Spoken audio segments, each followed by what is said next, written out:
All right, welcome listeners. Thanks for tuning into this episode of the Unsecurity Podcast. This is episode 124. The date is March 23rd, 2021. Back from taking a couple of weeks off from the show is my good friend and co-host, Brad Nye. Welcome back, Brad. It's good to be back. Kind of nice to decompress and get a little bit of a break. It's been way too long, or it had been, so. Well, I missed you. It's not like, Ryan's chopped liver or anything, but he's no Brad. So I like having my Brad back. Yeah, well, like I said, I'm glad to be back. It's fun doing these. All right, well, we've got a good show planned for today for the listeners today. I want to talk about passwords. Everybody just loves passwords. Yay, passwords. Yeah. But I want to tackle as many common questions as we can about passwords and nail it in one show. So the first question, that I have is, what I think a lot of times when we talk to people, non-security people, we just assume that they know why passwords are important. Yeah. Why we have them in the first place. So that's the first question. I mean, why do we need passwords in the first place? Yeah, you have it there. It's part of authentication. It's not all of, shouldn't be all of the only part of authentication. You want multi-factor, but right. It's proving you are who you say you are. Well, exactly. I think, we profess, that for listeners and for people who, maybe just take this stuff for granted, there's identity and there's authentication, right? Mm-hmm. After that comes authorization and accounting, right? And so we talk about these things like IAAA, right? Identity, authentication, authorization, and accounting. We just assume, we kind of treat these things, mix them together. They're very closely related, but identity is just professing who you are, right? Professing an identity to a system or to somebody else. Right. The second piece is to prove that identity. So, without the authentication, you just have to take my word for it. Right. Yeah. So your identity, think of it, your username, right? Yep. And then the password is your authentication. That's how you get into the system. Exactly. It'd be like similar to, I'm trying to simplify it a little bit, but, not exactly the same, but like if you know the code to your keypad for your garage door, right? That would be an authentication. Right. Not necessarily identification because it's there, but. Yeah. Well, and, a lot of times, when I meet people or when you attend a meeting, it's rare for people to, ask for my ID. Mm-hmm. But they don't ask for my, driver's license or my passport. So certain systems, certain things, certain people, I don't need to authenticate with them. They take my word for it. So I say, hey, I'm Evan Francine. And they're like, all right. Right. So that's just identity without authentication. It's when, let's say I'm crossing the border from Mexico into the United States or vice versa. I profess that I am Evan Francine, but they're not going to take my word for it, right? They need some proof that I actually am who I say I am, that I came from where I said I was coming from. So, you have to produce your passport or something like that. So that's that proof that's authenticating me to, maybe customs. Right. Yep. And the same thing sort of happens with computers, because I tell a computer that, my username is eFrancine.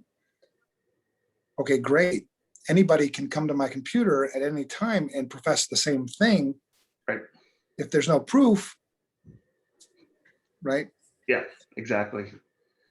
And that's fine in some, and I think it's fine in some situations to not have to authenticate. We browse the internet all the time without authenticating. It's when I need to do something, maybe a transaction or maybe something that's a little more, critical, sensitive. That's when I need to authenticate. Yeah, it's when you're doing something that you want to protect, right? Right. You're logging into your bank, you're logging into work, there's something sensitive going on. Right. That's when you want to make sure there's authentication ahead of it. Yeah, and so users, when they ask, well, why do we need passwords to begin with? Well, it's to prove your identity to a system prove your identity. Use the same thing when you go to the bank, the same thing when you go to the ATM, the same thing when you get carded for alcohol or, at the bar, right? You need to authenticate it, prove something about your identity that they'll accept as, okay, it's valid. You can continue. So if that's that, then what happens when a password is compromised? Why is that a big deal? Why would I care if a password is compromised or not?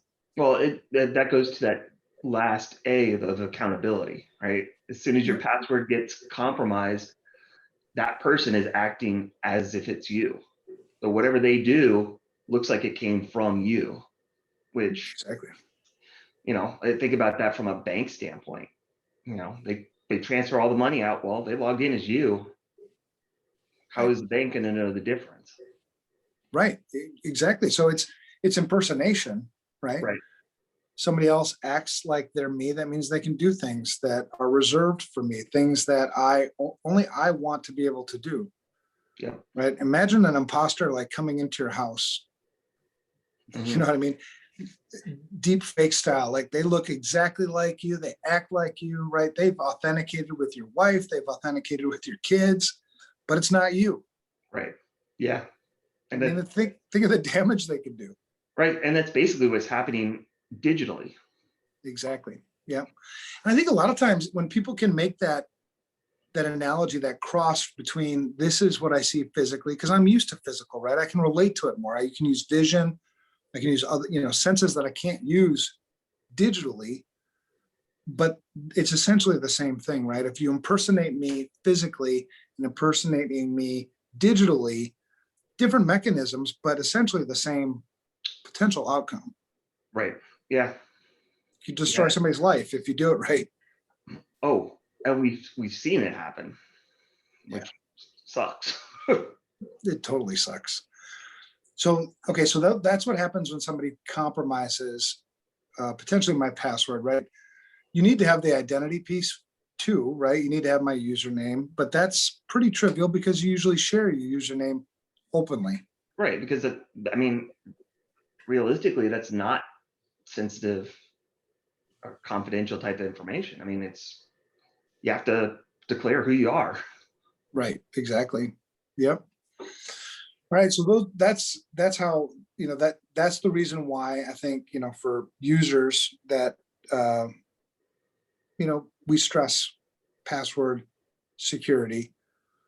So then if that's the importance of protecting my password, then how could my password potentially be compromised so that I can identify ways that I need to be active in protection? Right.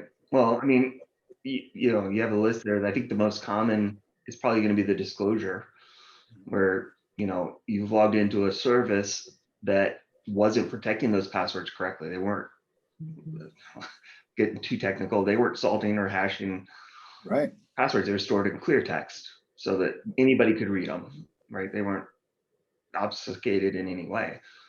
I think, and you hear about those all the time.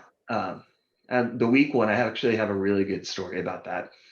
So I want to say 2017, maybe 2018, but pretty sure it was 2017. I did a security training for a city government, and part of our awareness training is how to create a good. We don't use password, we use passphrase. We're trying to get people away from thinking password, because at this point, length is really the best way to protect it. But okay, well, what are some bad passwords? And it was like spring 2017, and like common things for that area. Vikings one or whatever it was. Right. And after I had like 4 or 5 examples, and after the training, I had someone come up to me and go, "So if I saw my password on your presentation, I should change it?" I was like, "Oh God, yeah, probably." Right. Yeah. Well, Well, I think, to simplify, I like simple. You know me, man. If I can take something complex and break it down into components and make it simple, because simple is easier to manage. Simple is easier for me to understand. So I think there are two major ways that passwords are compromised. It's either caused by you or it's caused by somebody you shared your password with, right? Caused by somebody else. Yeah. And I think the two primary ways it happens when it's caused by you is either I disclosed it, meaning I told it to somebody I shouldn't have told it to, or it was just weak to begin with, right? It was something that was easily guessed. It was something that was easily derived from any number of different variables, but it was just a weak password. Right. Well, and to give you an idea, and I don't know the exact number, but kind of anecdotally, from our pen test team, I think when they do an internal pen test and get hash, obviously we have a cracking rig and they use, the rainbow tables and different tools, but typically they get 25 to 30% of passwords when they do those. Right. Just because people aren't doing the right thing, because I think more often than not, it's a lack of awareness, not like intentional. Sure, absolutely. Which, as I say that, I think it's a reoccurring theme that we keep coming back to. Is a lot of these it comes down to lack of awareness, regardless when you have a normal person having issues.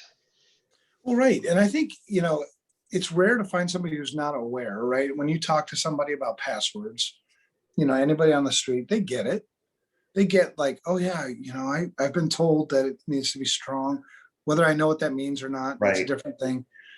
But I think another thing that we do often is we overcomplicate stuff. That's why simple for me always wins. It's like, all right, your password is going to be compromised, or either because you did it or somebody you shared it with did it, right? And so what can I do to protect myself from disclosure or weak passwords? Well, if I want to protect myself from disclosure, I have to be very, very careful with who I share my password with, right? Right. Like my password, I'll just tell you, at home, nobody in the world, anywhere, knows my password safe password. Nobody. I haven't shared it with anybody, right? It's a unique password to open up my password safe so I can get access to all my other passwords. I don't reuse that anywhere else. That is such an important password. Same. And where I do have that password stored is in a safety deposit box. So should I die, my wife knows it's there, right? But I'll also know if she goes and gets it, right? It's not that I don't trust my wife. It's just that as soon as I tell somebody else, anybody else, my password, that is now disclosed. Right. Yeah. So that it's in an envelope in the safety deposit box, because, I will die, and chances are I'll probably die before my wife because she's, healthier than me, and she knows that to go get it. This is the procedure that you need to go through if something happens to me, because then you'll have access to all of my accounts, which somebody has to take care of that. Yeah. So that's the disclosure piece. Now, I don't, in terms of other passwords, always ask, like, anybody who's ever asking me anywhere for me to prove my identity to them, why? Why do you need my identity? Why do you need my password? So every email I get, I'm always skeptical, like, why do you need this? Who are you? Yeah. If it comes from a bank or a credit card or whatever, I never click the link in the email. I always go directly to the site or open the app and, you go in that way. The other nice thing is, using a password manager, password safe, a lot of them, if you do click the link, they're not going to autofill if it's the wrong URL, right? So it does add an additional level of protection. If you click a link in your, whatever you're using, and there's a bunch of really good ones, doesn't autofill it, well, that should be a red flag right away. Yeah, it should definitely make you question things. So password disclosures either come from me, meaning I disclosed it to somebody that I shouldn't have. Now, let's say that I did disclose it to somebody that I shouldn't have. Immediately go and change the password, right? Change that authenticator. The other way that a password compromise can be caused by me, because there's only two ways, either I disclosed it or I made it weak to begin with, is to learn what makes a password strong. Mm-hmm. It is a learned habit. Trust me, it's not something that I didn't fall out of my mother's womb knowing how to create strong passwords. I had to learn it. Yeah. Yeah. And, I think the thing that I always like to do when I'm doing, the training or the ISE, the volunteering for the parents, is giving examples. And it's always, you can see the light bulbs going off and going, I didn't know you could do that. Right? Like, use a phrase, use proper grammar, like use spaces and commas and numbers and upper and lower case. The Right. more complex in terms of that combination, not necessarily, again, you keeping it simple, a phrase that you're going to remember, but using that variety is going to be stronger. And I don't think, so we were talking, you're talking about that. I have my personal password manager, my work password manager, my domain login, my recovery email for personal, and my bank account. Everything else is all in a password manager. Those are the 5 passwords. Yeah. That's it. I have 5 that I need to know, and they're all different. Right. But I mean, you look at, I think I have like 60 passwords in the work password vault. Like, Yeah, I was gonna go through that in a little bit too, about Yeah. how many passwords are actually in my vault. So here's a couple of places that people can go. Places that I go regularly just because I like to play around with stuff. So if you go to howsecureismypassword.net, right? And there's other password checkers out there. Just throw a password in there.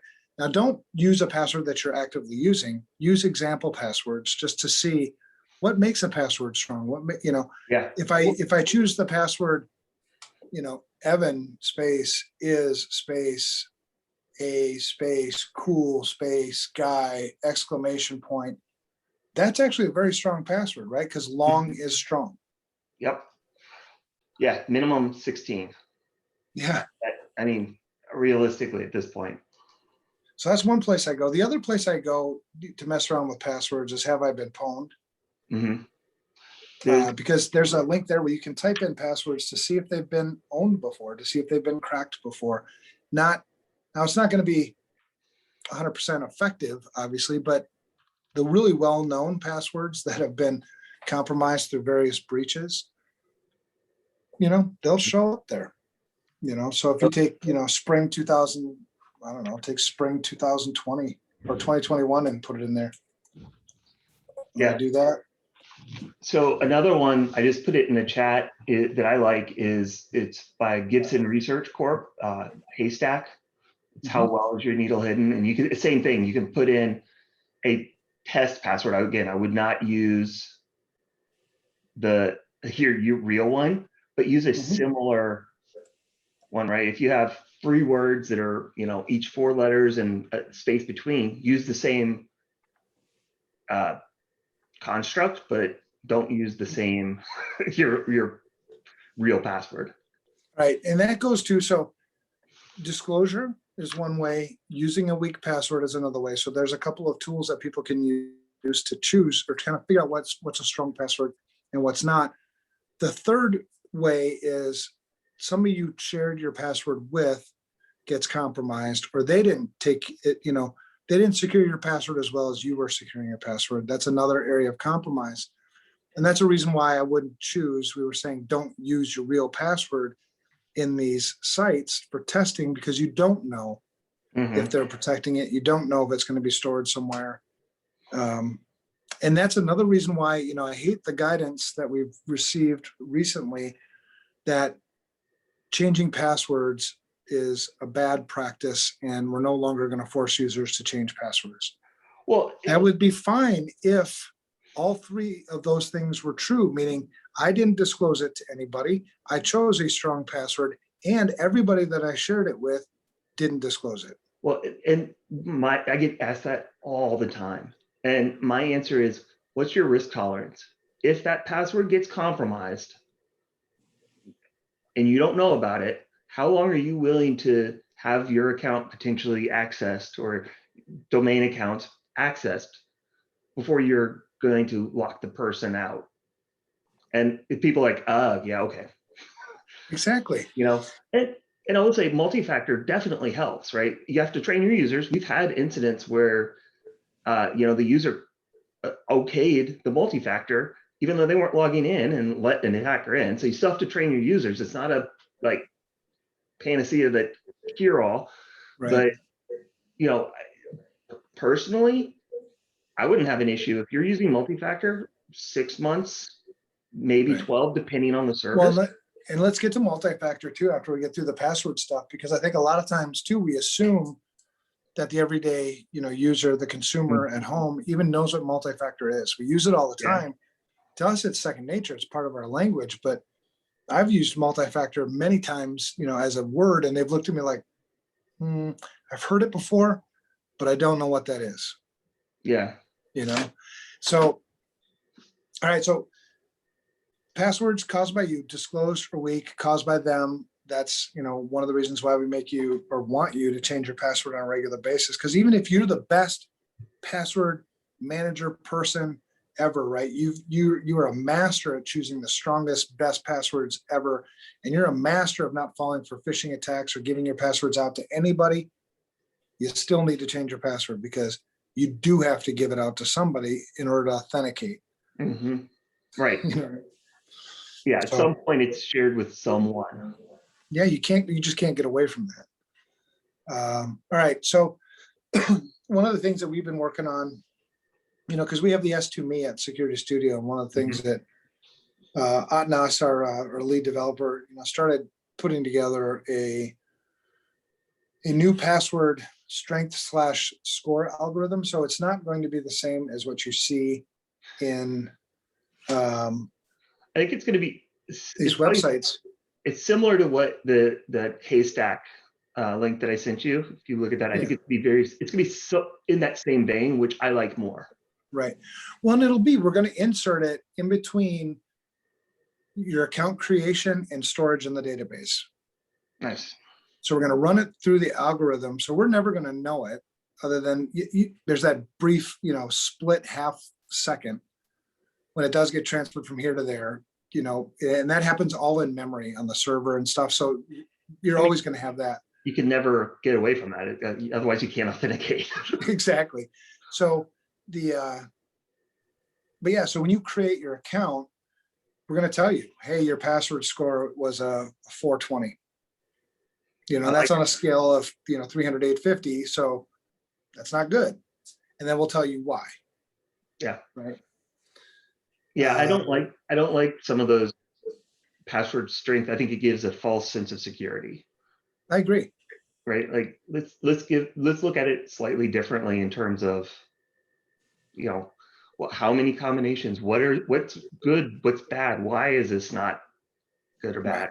So yeah, because a lot of those password, testers and things online will tell you, well, it takes X number of days to crack your password. And you're not really sure where that math comes from anyway, because like if you tell me it's going to take 3 million years to compromise my password, yet quantum computing is like on our doorstep, your 3 million years is BS, right? Because, computing processing speed, calculations happen much quicker when you get quicker processing. So, so the way our math works, we have 18 rules with weights applied kind of according to risk, and we can manipulate it based on things that change in the real world. But rule number one, and you hit it, dead on, is password length, right? The good length, basically what would be, essentially a 6, I'm not going to give away the math, but it'd be in the good to excellent range would be, password longer than 16 characters. If it's shorter than 16 characters, it's not a good password. As it gets shorter and shorter, it becomes a worse and worse password. So that's rule number one. Strong is long. Rule number two is only numbers. And the reason why only numbers is important is because, only numbers is because then that's the only namespace Yeah. Yeah. character And so thing we go that I through, need to we search. cover that in our training. It's like, if you think about it, you got 26 uppercase, 26 lowercase, 10 numbers, 0 through 9. Yep. And then special characters, it kind of varies, but usually around 50-ish. So you Yeah. use all of those, you're upwards of 100. And, I think there's some good tools out there that will show you exactly that and say, hey, and I do like that. I really think that's a much better approach. Absolutely. Yeah, that's rule number 2 is only numbers. Rule number 3 is only lowercase numbers or only lowercase letters. So it has take the numbers out of the equation. Only if it's only lowercase letters, this is going to be, this calculation. Only uppercase letters, more calculation. Only letters. What's the next rule I have? Only letters character weight for passwords. It's another one. Mixed letters and numbers, so no upper lowercase. So we're still reducing that. We call it a key space. Mhm. The space needed to crack the password. And then we use rule 7. So the number of time passwords are, that we know about have been compromised in a breach. And I gave you one example of a place where you can go find that. If you're interested, is have I been pwned? You can type in a password and see if it's been. That's one place. There's multiple places where you can go to see if a password is already in the wild, as part of a breach Mhm. disclosure. Now, the reason why that's important is because if I was an attacker and I was going to load up my tables, I would make sure that I account for all those passwords that have been breached in the past. Yep. I mean, it's just good seeds. Yeah. Then does a password exist in the dictionary? So there's 2 types of attacks, 3 really nowadays, but 2 primary types of attacks. There's a dictionary attack and a password crack where you go through the key space. Mhm. You've got, combinations using rainbow tables and such, but if it's in the dictionary, that's the fastest way to crack a password. Yep. Yeah. And, to go to your point, you can have a long password over that 16 character length and have it still be weak, right? Like, I just put in there that University of Illinois Chicago has something kind of, it's a little bit wonky to look at, but I have a 19 character all lowercase, and it's really poor. It wouldn't take very long to crack it because it's dictionary words and it's only 26 letters in each one. That doesn't take long to get rid of. No, exactly. So you have to take into all these rules. There's actually 18 rules, but from a user perspective, choose a long password, right? And With use variety. But yeah, exactly. And even if you have a long password with variety at the end, because we used to tell you to mix them up, right? We used to tell you to put special characters inside of words as opposed to on the ends of words. That holds more true in smaller, shorter passwords, but in longer passwords, you still, pushed that key space, so you're usually okay. And a thing that I like to, a good example that really gets people's attention, that makes it like, hey, this doesn't have to be complicated. Now, obviously, you're not going to want to use this, but a phrase, a very famous one, to be or not to be, that is the question, right? Comma, spaces, and a period.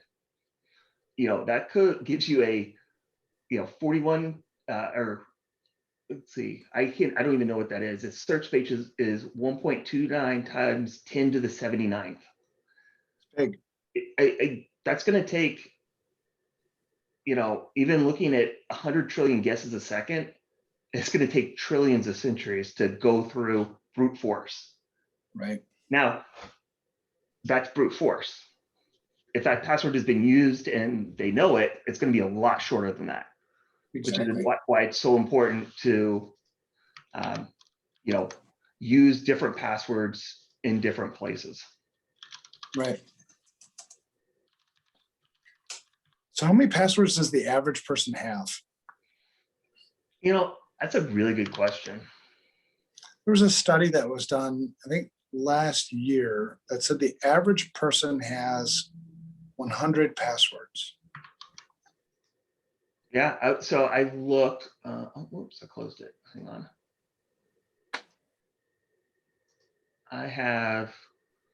So I will say I do share a LastPass with my wife, just because we do have a lot of joint accounts. But there are, like you said, there are passwords she doesn't know. Right. But she has access to it in an emergency. But I have, between the two of us, 180, probably close to 200, if not a little higher, probably a little Yeah. higher.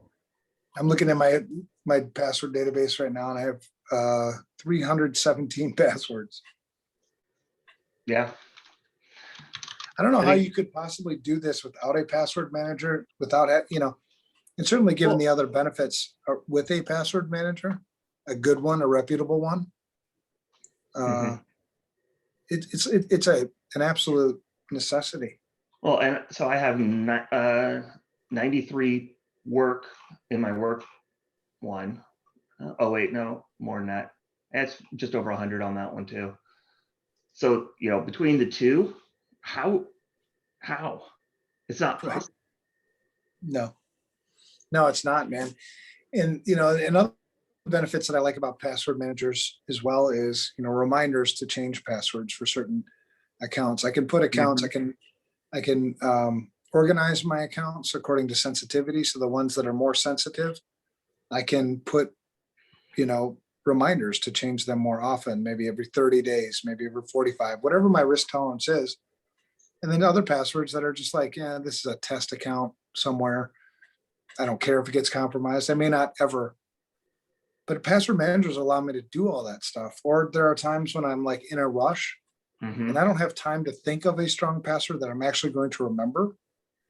I'll have the password manager just create a damn password for me according to these rules and populate it and store it, and I'll come back to it later. I'll be honest.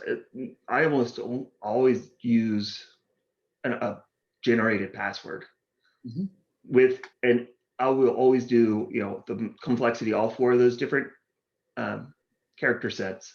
And as long as, the longest length that whatever service will support. Right. Because I don't have to remember it. So if it's 50 characters, great. I don't care. I'm not going to be very worried about that getting broken anytime soon, because I know it's strong, got length and complexity to it, but I don't have to try and remember it. Yeah, that's true. I mean, you could put a gun to my head on most of my passwords and say, disclose your password. I'm like, I honestly don't know what it is. Right. Like I said, I know like 5 passwords. Yeah. And I don't know how many I actually know, but the one I really know is just the one, open my password safe. And I have forgotten that password before. Thank God, there's recovery mechanisms, because if I were to lose that and not have the ability to recover that password, my life would come to an end, basically. I mean, my digital life.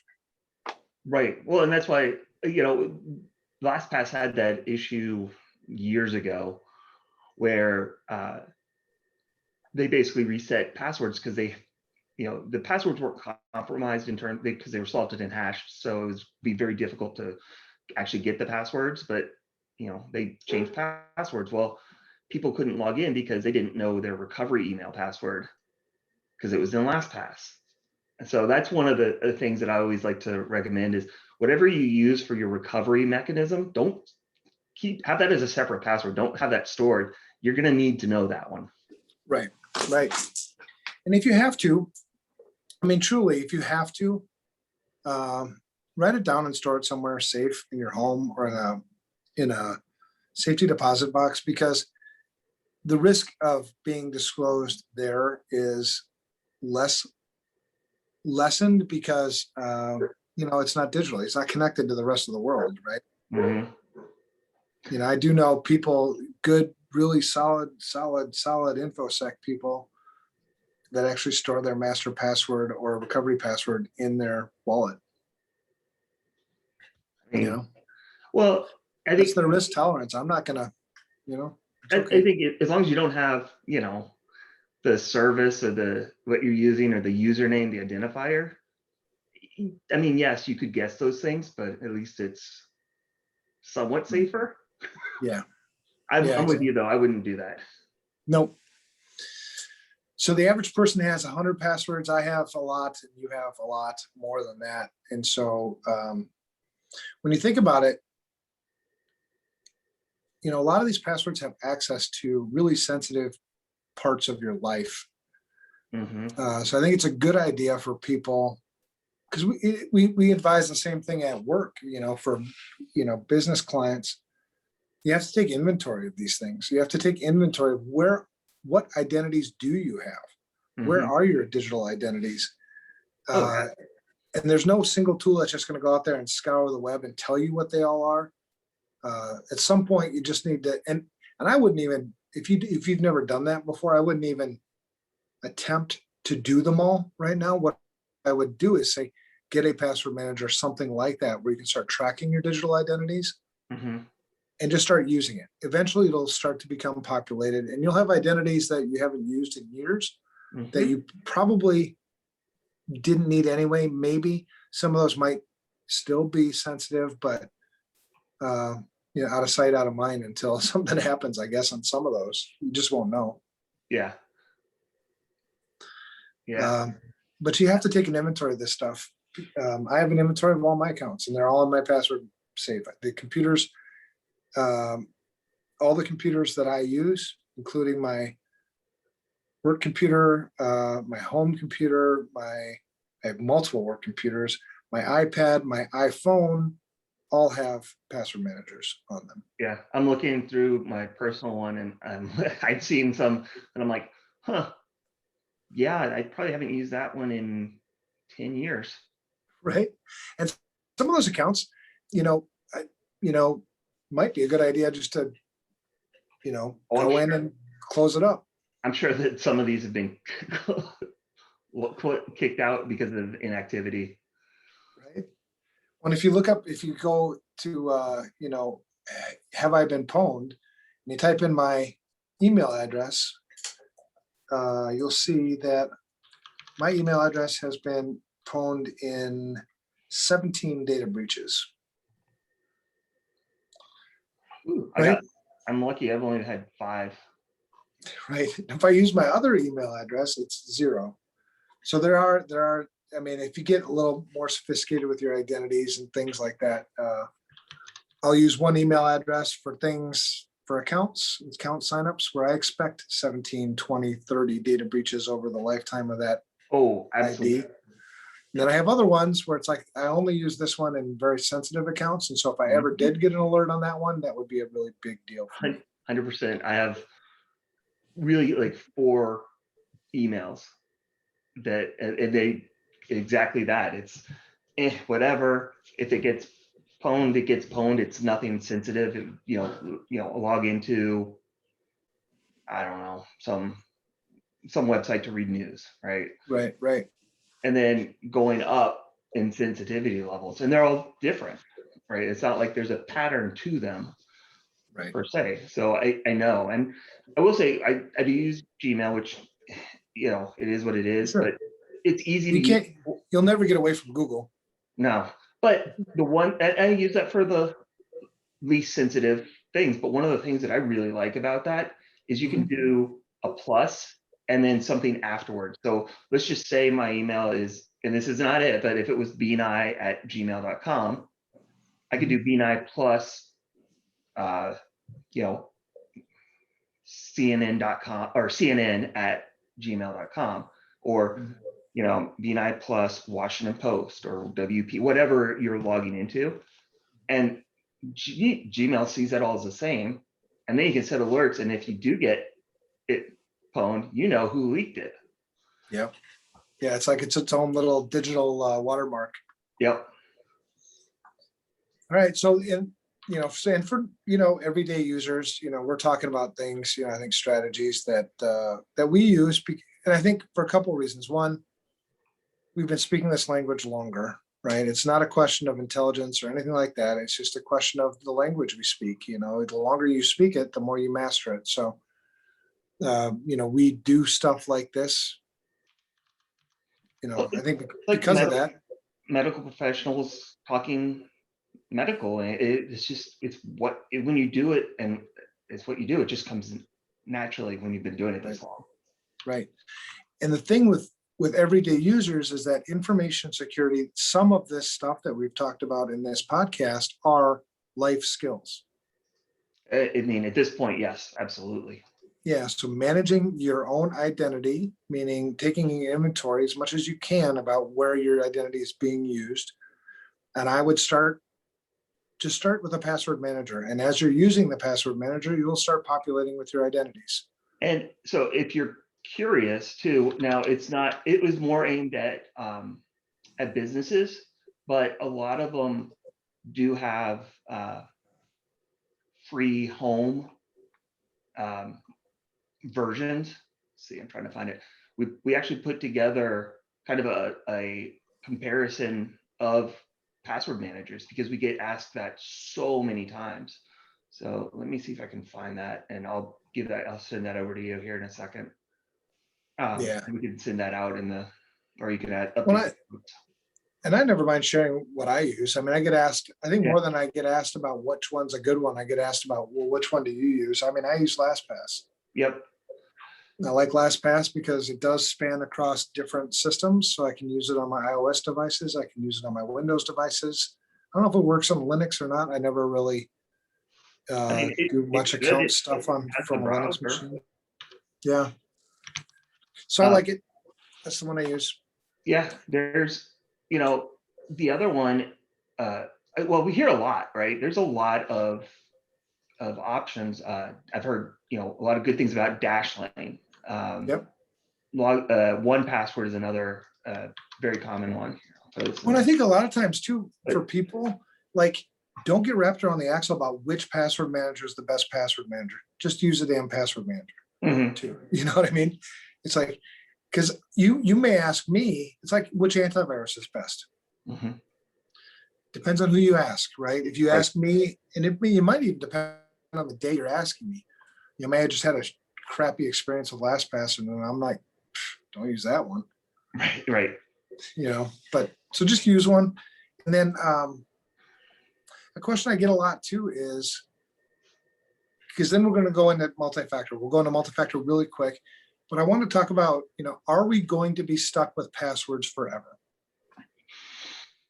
I mean, until we have some other form of authentication, and biometrics to me is not good because you can never change it. So if it's not implemented correctly and your algorithm, gets compromised, it's not like you can change your fingerprint or whatever. So that I'm all for biometrics as an identifier, not as an authenticator. So you're going to have some form of this for the foreseeable future.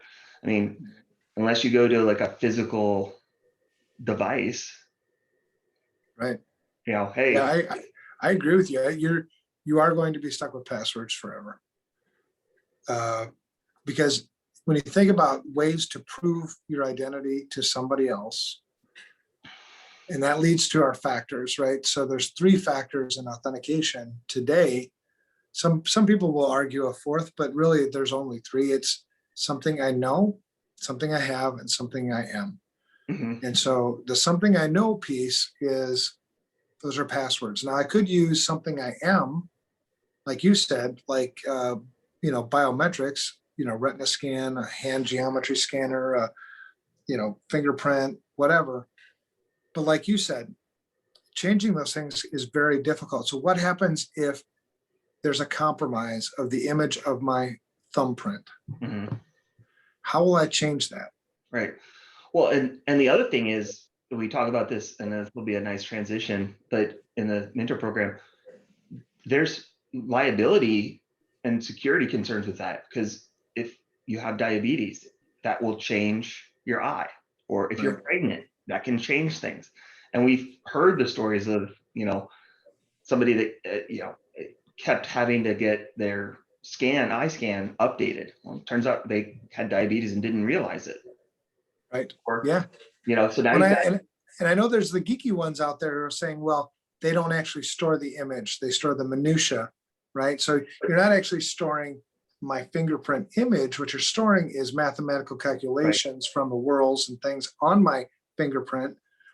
That's true if you're playing by the rules, but you know that there are people out there who take shortcuts all the damn time. Well, So everybody who's using, that as authentication, are they following that rule? Or are they storing my whole image? Because if they're storing my whole image, boom, gone. Well, and not only that, but we know people aren't doing it right. How many password breaches have passwords stored in clear text? We hear about that all the time. That is development 101. Like, right. If you can't do that, you shouldn't be a developer. You shouldn't be putting out anything. And we still hear about it. So how can I trust that these companies are storing that data correctly? Exactly. So and then that third form, something I know, something I have, well, that changes, right? I can lose things. I can pick something up and put something down. Now, I know there's been discussions about, implants, putting implants into people and things like that. Sorry, that's not going to happen here. You're not putting an implant into my body that you're going to use for authentication. I don't trust you. Right. And that leads to a whole nother host of concerns and issues you have to deal with. Right. As an organization, not just as an individual. Exactly. And so so getting away from those things, like passwords they're not going away. I don't see it happening. What I do, you see things like, large global single sign-on, efforts, things like that, where I just need to authenticate with a centralized service and it will authenticate me to everything else. That still doesn't get you away from passwords. Maybe it's less passwords, but you still have to have passwords. It's similar to using a password manager. Yeah. You don't have to know those passwords. You still have to have a password though. Right. Exactly. So when we talk about multi-factor authentication, we're talking about two of those three factors, right? Something I know, something I have, and something I am. And you can put them in whatever order you want. You don't need to get technical about which order they go in. And I love using the example because people can relate to it. Most of us have gone to the ATM machine before. That's multi-factor authentication, right? It's something you have with the ATM card, and it's something you know with your PIN number. If I only have one of those two, I'm not getting any money out of the ATM. I need to know both. Right. Exactly. And so the same thing applies when I go and browse the internet. The multi-factor authentication, it's going to be something I know, which is typically a password or a passcode. And then it's either going to send maybe a text to my phone. Maybe I've got a key fob. Maybe I've got a YubiKey. I've got something else that's going to be required for me to complete that authentication sequence. Yep. And I don't want to get into the, wrapped around the axle either about, but SMS, second factor is weak. And it's like, okay, I get it. You can crack it, but it's stronger than just using your damn password. So that's where you got to start there. Right. Yeah. Again, it's not ideal, but it's better than nothing. Right. And luckily there are some really good authentication apps. Microsoft has one, Google obviously has one, LastPass, I believe, has one. Most of the password managers have something like that are free. Right. They're really easy to set up. If you go to these sites, they put a QR code, the little funky square. Like Google Authenticator right there. There you go. But they'll have that QR code. You open your password, your Authenticator app, and hold it up to the screen. That's it. It's super simple to do. The way I try to do training is, because it is easy to talk over people. Is I do it like I'm talking to my mom, right? I try to imagine that. Love her to death, not technical. Yeah. She's got that. She was able to do it. So, it's, I know you can do it. Right. Well, that's it, man. And if you need to start with SMS and that's the one you feel comfortable with, feel free, start there. Most of the attacks against SMS, that have been successful. Well, I mean, it was SIM swapping attacks, right? So you would know when a SIM swap happened because your phone would stop working, right? That's a telltale, like, why did my phone stop working? And you call the Mhm. phone, and they're like, well, because, whatever. It's pretty easy to figure that out pretty quickly. So yeah, anyway, I think this was a good discussion because I think we take for granted passwords a lot. We just assume that people know, a lot of these things. I don't like passwords. I don't think anybody likes passwords because they're a pain in the ass, right? I mean, 300 passwords, are you kidding me? Right. But with the password manager, it makes life simpler. I don't like when my password manager times out, which means, I'm browsing the internet and I have to re-authenticate with my damn password manager again, because that password is hard as hell to type every time. Yeah, But mine is like 28 characters, but it's a phrase. And then not just the phrase, it changes. I have some basically assaulting, adding some different characters to the beginning and the end to change what the hash looks like, but kind of the core does stay the same because it's 24 character right. sentence. That's going to be really hard to figure out. Yeah, absolutely. So there you go. There's the guidance on passwords. Other things I wanted to talk about just briefly, and then we'll get to some news because we are coming up against time. The CISSP mentor program, the FRSecure, it's free. For anybody who hasn't listened to us before, it's 100% free. There's never strings attached. You can sign up with a bogus, name. We don't care, right? It's the ability to help people get prepared for their CISSP or just learn more about security. We have tons of people who take this program that never ever take the exam. Well, That's fine. We've had salespeople, and Renee took it last year, our COO. Yep. Odds are very high she will never take the exam, but it makes her better at her job. So you get a lot of people that do it exactly for that reason, and I'm all for it. Yeah, me too, man. So this year, as of yesterday morning, we were told that there are 4,701 registrations in that program today. That's pretty awesome. Mind-boggling. Yeah. I think at this point we have more this year than all the other years combined. Yeah, last year was the record at what, 2,400 something? Yeah, 2,400, right in that range. Yeah, so it's really cool. The instructors are, me, you, and Ryan. So a lot of moderators, a lot of people helping out behind the scenes. We got, Charles has volunteered to help out this year. You got Chad, Ryan, and Lori that have all done it in the past. Megan's helped out. yeah. So Patsy, I think, has helped out as well. So yeah, it's a team effort. It's awesome. It's super cool, man. The program kicks off 20 days from today. So that'll be the first class. It'll be April the 12th at 6, I think, p.m. Central Daylight Time. I'm not doing security models this year. That's Ryan's. Yeah, we'll see, man. I don't know. We'll just see how it flips out. But yeah, I agree. We'll give it to Ryan. I know I'm not doing it. I did it the first, 7, 8 years. I don't want to do it again. Yep. So we're pretty sure we're going to top 5,000, which was our goal. And we've got people who have been recruiting, also, we've got a couple of nonprofits that have, brought it up to their membership, because it took a long time to get this level of trust with people that no, really, it's free and there are no strings attached. Yeah. I mean, people ask why. And, I actually had somebody harassing me almost about trying to monetize the podcast. And I was like, no, that's not the point. Like, for me, it's getting back and helping mentor, because I didn't have that and it would have made my life so much easier. So if I can help somebody else, why wouldn't I give back? It's only going to make my job easier in the long run. Exactly. Well, it always goes back to me too about priorities, right? If you focus on the mission, you will make money. If you focus on the money, you will not make the mission. Yeah. And I always have to keep, because I'm human being just like everybody else, man. I got things that, ooh, that's cool, blinky light thing. I'd like to have that, whatever. And if I focus so much on that, then I'll compromise other things. Whereas if I focus on the mission, I find that, oh, I've got money for that now, or you know what I mean? It's just like Yeah. getting that straight. I mean, yeah, do it right and the reward will come. It's absolutely true.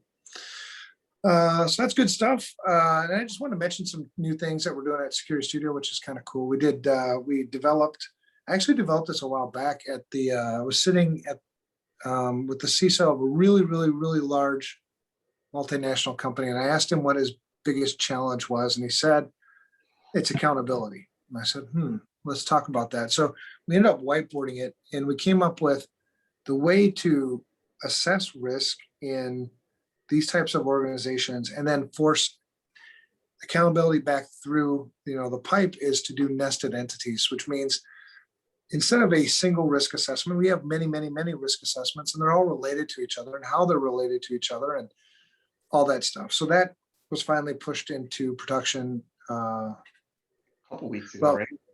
Yeah, that's kind of cool because I think it'll really help with states. I have one multinational company that's a VCSO that has 40 or 50 offices. Nice. I'm going to be bringing that up to them and saying, hey, let's work on getting these figured out, because it's going to make it visibility, right? Accountability, like you said. Yeah. Well, I'm very, very, very interested to hear your input too as you work through that. You know what I mean? Because now we got to take it to the next level, which is enabling dynamic movement. Because companies merge. Companies divest pieces of their organization. So being able to, almost like you move tiles around on a board, being able to move those kinds of relationships around. Yeah. That'll be pretty fun. The S2Me instant score, I actually made that this weekend.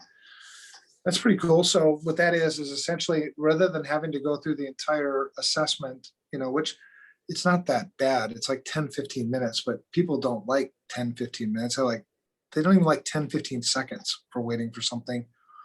So when you create your account, it's going to be username, first name, last name, email address, and password to create your account. And through all of that, we'll create an S2Me instant score based on probably 20 or so criteria.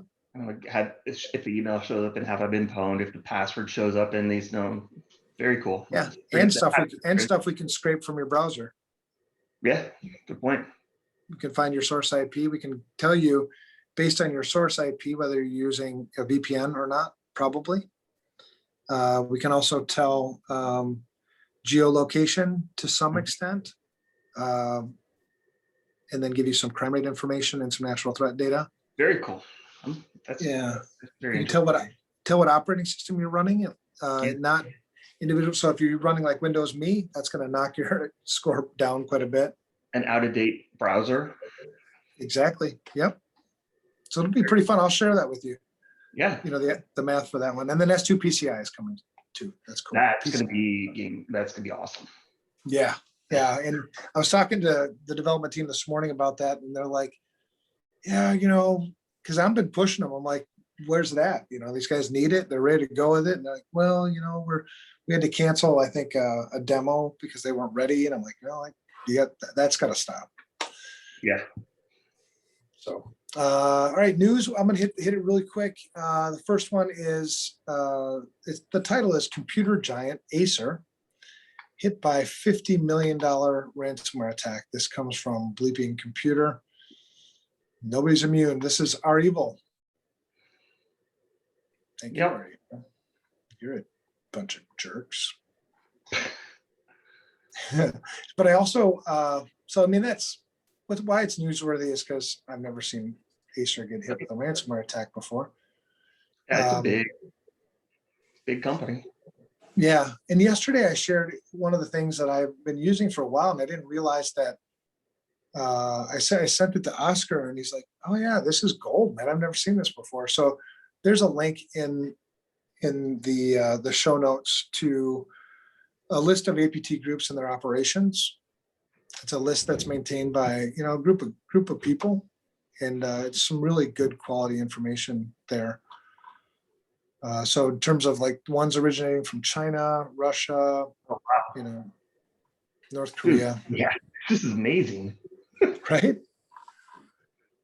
So I figured And I'd, bookmark it. yeah, exactly. Yeah, and you can download it too, and and I'm guessing if you wanted to, in your own IR work, if you wanted to contribute, you could reach out to one of those folks there and contribute to. Yeah, it's a good, really, really good resource, because I'm trying to figure out, sometimes you're trying to figure out, like, who is this group, and I wonder if they're listed somewhere, and what attacks might they be associated with, according to which Well, vendor. it's kind of like this exchange where you now have 10 identified APTs groups that are exploiting it, known. Well, Right. are IOCs going to be good across all 10? Well, what should we be looking for? What type of behavior? So that's going to be really nice. Yeah, I didn't realize I didn't share that earlier. I'd gotten that. I think Chris Roberts had given that to me a while back. That's fantastic. Yeah. So anybody who wants that list, go out there. It's a public list, so you can go grab a copy if you want.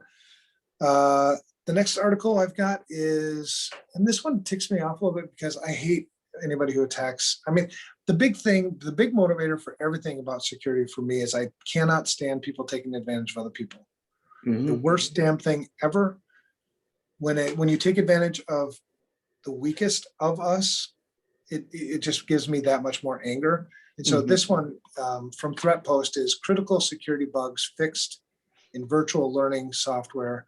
This is the NetOp application, and it affects our kids, right? So that's why I get ticked off about it.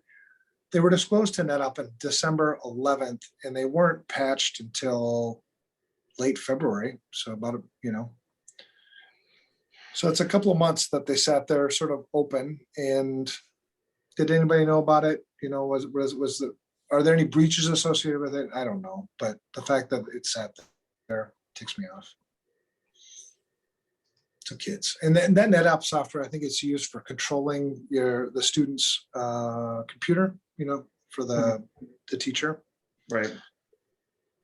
Then this one, the last one, is from Beta News: 3 billion spoofed emails sent each day. That's lower than I would have expected. Yeah, me too. And I think I get probably half of those. It seems. Right. The part that ticks, this is another thing that just irritates me. We have DMARC. DMARC has been around for a while now, and DMARC is just to validate the identity of mail systems and mail servers, using DNS and other things. That would significantly reduce the number of these emails. Mm-hmm. And I just got a message right now. We just hit 5,000 signups in the CISSP program. Alex just sent the message now. So if you're not using DMARC, use DMARC, for crying out loud, right? Mm-hmm. And now I'm gonna go do an NS lookup on FRSecure and find out, oh shoot, we're not using it. We better be. We'll find out. I'm trying to remember. I know we hadn't been. We were using what was the other one? SPF. Yes. Sender policy forward. Yeah. Yeah. So we have that in place. And Jeff that's one of the things on the roadmap. I just don't know if he's gotten to it yet. I'm gonna look right now. Well, no, I'll look after we're done. Because there is a DMARC analyzer. If you're not sure, there's plenty of sites out there that will test your DMARC to make sure that it is implemented correctly. So feel free to go do that. Oh my gosh, that's it. Good talk. Thank you, Brad. Seriously, brother. So good to see your face again. I'm happy that you're back. Happy that you're healthy. And thank you to our listeners. You got any shout outs for anybody this week? Yeah, I actually got a couple. So first, thanks. Shout out to Ryan for covering last week. Shout out to my family for putting up with me last week, and then shout out to all the people helping with the mentor program behind the scenes.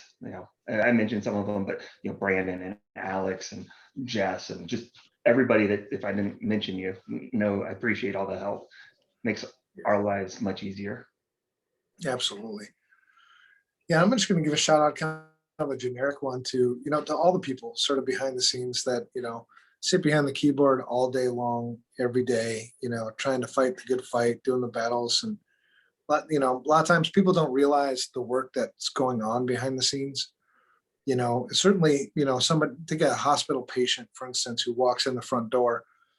They just assume that somebody's protecting their identity, protecting their healthcare information and everything. And, people are doing their best to try to do that. They won't get any accolades. They won't get any like, hey, thanks for protecting my identity. It's just those people. That's my shout out. All right. So thank you to our listeners. Send us things by email at unsecurity@protonmail.com. I'm going to go check that mailbox soon. If you're the social type and you want to socialize with us on Twitter, I'm at Evan Francine, Brad's at Brad Nye. We also have other Twitter handles for places where we work. The Unsecurity Twitter is at UnsecurityP. Security Studio is at Studio Security, and FRSecure is at FRSecure. That's it. We'll talk to you again next week.